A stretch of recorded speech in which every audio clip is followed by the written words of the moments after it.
Yo, what up, Street Talks there, Kim? Alright, so the thought. In praise of diversity of thought and thinking. So, I think the big problem in the world is everyone's kind of scared shitless to say what they really think in public. And, you know, one of the things that I really love about sociology is I've been really able to disentangle a lot of the complexity behind how society and the world works, and I'm like lately been, you know, tipping my toes a little bit more into like economics and politics to just better understand this game. And the reason I do it because, you know, it's just personally interesting to me because the whole thing fucking makes no sense to me, and so I study it in order to better understand why it is the way things are X, Y, and Z.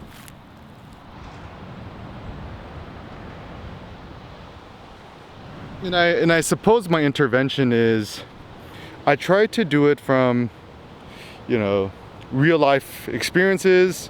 I'm an empiricist. I try to do it with a non-judgmental mind. I'm like, try to stay open-minded.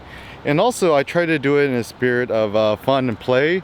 And also, like, I don't believe that an ultimate truth exists, and that, you know, there are some truths about X, Y, and Z, but then all the truths are always in a state of flux and they're always changing.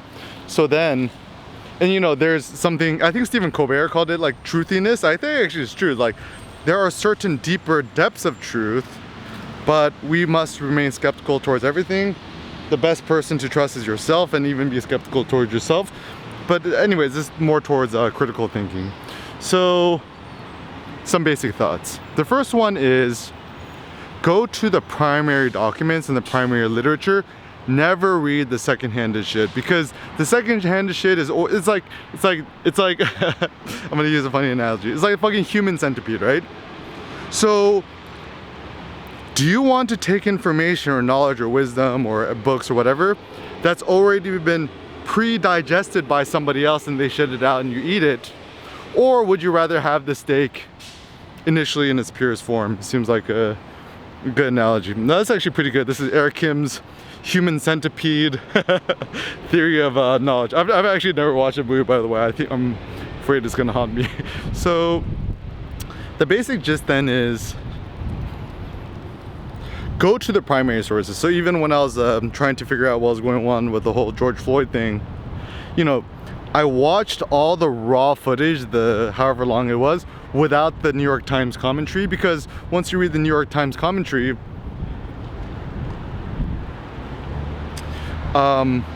there's something called the narrative bias, right? Or narrative fallacy, where we end up getting suckered to think X, Y, and Z. It's like, that's the reason why a lot of conspiracy theorists, people are quite stupid, is it's easy to, like, I'll give you an example. You know, people's like, oh, you know, 5G caused the COVID. I'm like, okay, think about it this way. So, 5G, right? 1, 2, 3, 4, 5. How many letters does the word COVID have? Coincidence?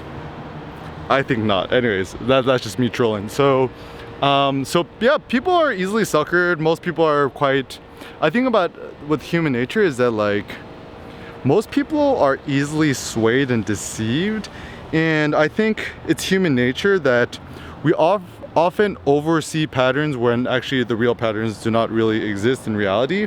And the consequence of that is human nature is to be easily fooled. And my thought on my thought on wisdom actually is just be less of a sucker, in the spirit of Nassim Taleb.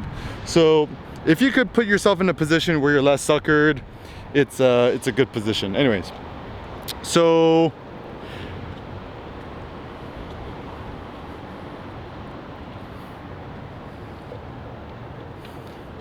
to think about you know, thinking and thoughts and stuff like that, always go to the sources. So like, even I watched the raw footage. I finally was able to find a PDF of the actual coroner report, and then even that you could be skeptical.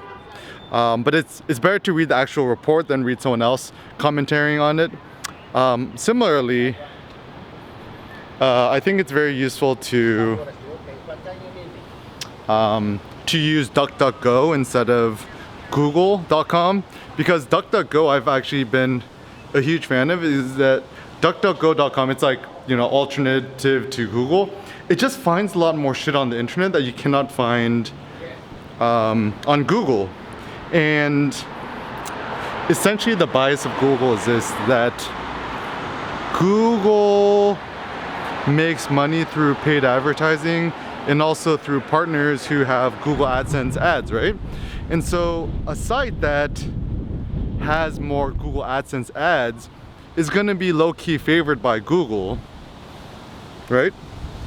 And so if a certain website doesn't fit Google's advertorial guidelines, it's not going to be listed as higher as other sites which are Google AdSense supported. And then Alex Jackson, shout out, what's up homeboy? He actually had a theory too, is that like a lot of my new videos don't get as many views or aren't ranked as highly because I don't put ads on my videos. And so you think about Google, which is actually hugely unprofitable, or Google's profitable, but YouTube's hugely unprofitable. It's like a fucking, they burn through cash at a prodigious rate. And so Google is trying their best to monetize YouTube, and how they do that is, you know, putting all these annoying ads which we all hate. And even so, Google is not profitable. So it's certainly not in Google's best interest to prioritize people who are not advertising partners. So I don't, you know, people say Google's evil. I don't think Google's evil. I think Google's, it's kind of more like lame than anything, because we're just creating a society of people who are really good at clicking on ads or producing content which is favorable to gain more people to click on ads. And we're just kind of creating a more consumerist society, which is kind of, to me, it's just kind of boring. It's kind of basic. And so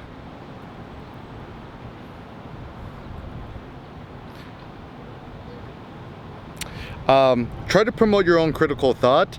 And what is the goal of having critical thought? Is, first of all, you don't want to be deceived, right? Like the ancient Romans and the Greeks, they didn't actually think of anything as a sin. The notion of sinning is kind of more of a modern one. They just thought of the worst vice was just folly or being a fool, right? So, you know, Booker T says, or Mr. T says, I pity the fool. So most people are actually just quite foolish.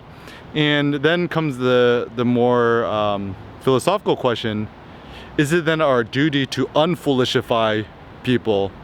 And I mean, I don't think it's a duty, but it's certainly nice. Like, even my impetus is, I'm so easily fooled and suckered by everything. And the reason why I'm actually a good marketer is that marketing works so fucking good on me. I'm so easily swayed. And maybe where I'm more wise or intelligent is, a lot of people say, oh, you know, marketing doesn't work on me, I'm like immune to that, right? No, that shit works, man. And then branding works and the priming works. Read Daniel Kahneman's Thinking Fast, and Slow with Amos Tversky.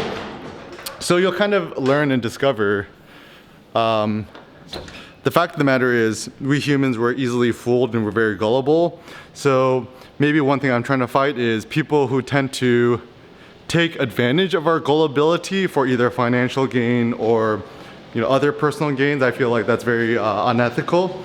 But anyways, at the end of the day, to remain critical, kritikos, I think in Greek, Proto-Indo-European maybe. Actually, I'm not even sure what that even means. Anyways, the best knowledge is self-knowledge. Don't let yourself get suckered by anybody else. And at the end of the day, the best scholar is the one who has the naivete of a child, but also the strength and the muscles of a Spartan soldier.